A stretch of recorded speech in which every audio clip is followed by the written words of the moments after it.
मणिपुर 2 महीने से हिंसा की आग में झुलस रहा है। दो समुदायों कुकी और मैतेई के बीच शुरू हुई हिंसा पूरे राज्य में फैल गई। हजारों लोग अपना सब कुछ छोड़कर अपने ही राज्य में शरणार्थी बन गए। एनएन वार्ता की स्पेशल सीरीज की पहली रिपोर्ट में देखिए मैतेई डोमिनेंट एरिया का मौजूदा हाल। अब हम यहाँ पर जमीन पर हालात जानेंगे और आपको बताएंगे कि वाकई में यहाँ हालात कैसे हैं। इम्फाल एयरपोर्ट पर तो सब कुछ नॉर्मल दिख रहा था, लेकिन जैसे जैसे हम आगे बढ़ते गए जंग का इलाका पास आता चला गया। यहाँ कुकी और मैतेई लोगों ने बॉर्डर बना रखे हैं। पोस्टर पर लगा हुआ है रोड क्लोज्ड फॉर सिविलियन। इसी रास्ते पर आगे बढ़ते हुए हम पहुंचे कोंगकुक डिस्ट्रिक्ट की आखिरी छोर सिंगदा। मणिपुर की राजधानी इम्फाल एक मैतेई समुदाय का डोमिनेटेड एरिया है और इस वक्त हम जहां मौजूद हैं इम्फाल का एकदम आखिरी छोर है जो कांगपोपी डिस्ट्रिक्ट से लगता है और यहां से कुकी बहुल एरिया शुरू होता है। ये मैतेई कम्युनिटी का बंकर है। मेरे ठीक ऑपोजिट साइड में कुकी डोमिनेटेड हिल्स एरिया है। हमारे साथ यहाँ विलेज डिफेंस गार्ड के सदस्य मौजूद हैं।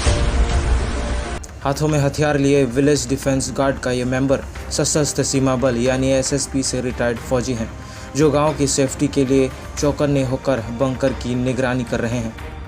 ये बंकर से वो लोग कुकी कम्युनिटी का हम लोग का ओनली 45 फीट से डिफरेंस होता था। हाँ। इसलिए हम लोग ने जो कुकी मिलिटेंट को हम लोग का मैतेई कम्युनिटी का ये गांव में अंदर घुसने के लिए नहीं देता है। हाँ। क्योंकि बाई चांस यहाँ पे अंदर घुसेगा तो हम लोग का गांव का बहुत खतरा होगा। हाँ। ये बताइए कि जैसे आप लोगों ने बताया कि आप करीब 120 लोग विलेज डिफेंस गार्ड कमेटी में हैं, तो ये आपका जो खर्च है, इसका जो बुलेट का खर्च है, एम्यूनिशन का खर्च है, खाना पीना, ये सब कैसे मैनेज कर पा रहे हैं? हम लोग का जो गांव का एक कमेटी होता है, 15 दिन के अंदर में हम लोग जो पूर्णिमा होता था 100 रुपया ऐसे कंट्रीब्यूशन हुआ था हम लोग का ना। 15 दिन में हम लोग तो कम से कम ये 16,000 समथिंग आता है। जैसे 16,000 रुपए इकट्ठे हो गए तो खर्च क्या क्या होता है इसमें? इसमें अभी तक तो हम लोग का यहाँ पे ज्यादा ये गांव का तो खेती बाड़ी का ज्यादा होता है, डिफेंस में ज्यादा है। एक बार में हम लोग कम से कम 200 तो एक दिन में फायर हो जाता है। ब्लैक में वो लोग भी बिक्री होता है। व्हाइट में कितने का मिलता है? व्हाइट में तो होगा तो अभी 99 एक में 99 रुपीज। हाँ। ब्लैक में भी कितने? ब्लैक में होगा तो 140 150। पर ऐसे भी खबरें आई कि कई सारे मैतेई ने जो मणिपुर पुलिस के थाने हैं, पुलिस स्टेशन है, उनको लूट के वेपन चुराए। ऐसे आप जानते हैं? अभी हम लोग का तो यहाँ तक तो इतना नहीं पहुँचा है। हाँ। क्योंकि हम लोग ने जो इलीगल होता था वो लोग तो हम लोग तो जो बाद में जो फ्यूचर में क्या आएगा वो तो बाद में देखा जाएगा। यहाँ एक तरह से बॉर्डर जैसे हालात हैं।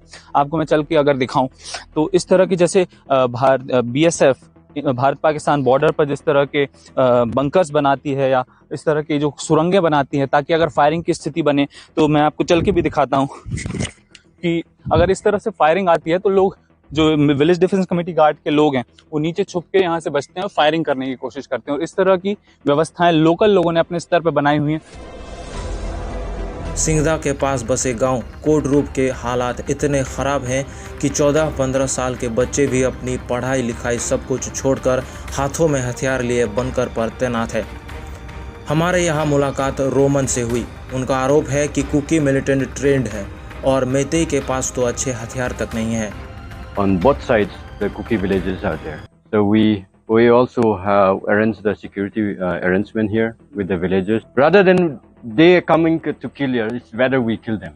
यहाँ के स्थानीय मैतेई लोग बताते हैं कि ऊपर हिल्स पर कुकी लोगों ने अपने पोस्ट बनाए हुए हैं और वो अपने मॉडर्न वेपन से यहाँ निगरानी करते हैं। यहाँ पर आवाजाही लोगों की बंद है, ना तो कुकी लोग मैतेई इलाकों में जा सकते हैं, ना ही मैतेई लोग कुकी इलाकों में आते हैं। और ये जो वॉर जोन का सेंटर है वो जो हिल्स और वैली के बीच का ये पूरा इलाका है ये बना हुआ है। विलेज डिफेंस गार्ड से लेकर सीएम बीरेन सिंह तक सभी कुकी मिलिटेंट्स ग्रुप्स को ही इस पूरे हिंसा के लिए जिम्मेदार ठहरा रहे हैं। सीरीज की दूसरी रिपोर्ट में बॉर्डर की दूसरी तरफ जाकर जानेंगे कुकी कम्युनिटी का हाल। तब तक के लिए जुड़े रहे एनएन वार्ता नॉर्थ ईस्ट इंडिया के साथ।